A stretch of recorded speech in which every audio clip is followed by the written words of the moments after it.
শক্তি শরীরে দরকার আছে না নাই? দেখেন, আমি আবার বলছি, এখানে শহীদ বলতেছি না, সব কোরআন। শক্তি আসেনি আমাদের দরকার। কোরআনের মাধ্যমে বোঝা যায় হুদ আলাইহিস সালামের জাতি, এই জাতিকে প্রচুর শক্তি আল্লাহ দান করছেন। এত শক্তি আল্লাহ দান করছেন, এক তাফসীর অনুযায়ী বোঝা যায় হুদ নবীর সবচাইতে বড় বড় মানুষগুলা ছিল 400 হাত লম্বা, সবচাইতে খাটো মানুষটা ছিল 100 হাত লম্বা। খাটো কয় হাত? খাটো কয় হাত?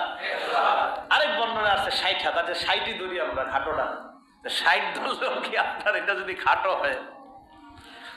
এই হুদ জাতি প্রচুর শক্তিশালী, এমন শক্তি। আরেক বর্ণনা আছে 60 হাত। আছে 60ই ধরি আমরা, খাটোটা 60 ধরলেও কি আপনার এটা যদি খাটো হয়? এই হুদ জাতি প্রচুর শক্তিশালী, এমন শক্তি পাথরের পাহাড় থেকে পাথর কেটে কেটে তারা ঘর বানাইতে পারতো, এত শক্তি তাদের। ইস্তেগফার যদি তোমরা পাঠ করো, আল্লাহ পাক তোমাদের শরীরে আরো দ্বিগুণ শক্তি বাড়ায়া দিবেন।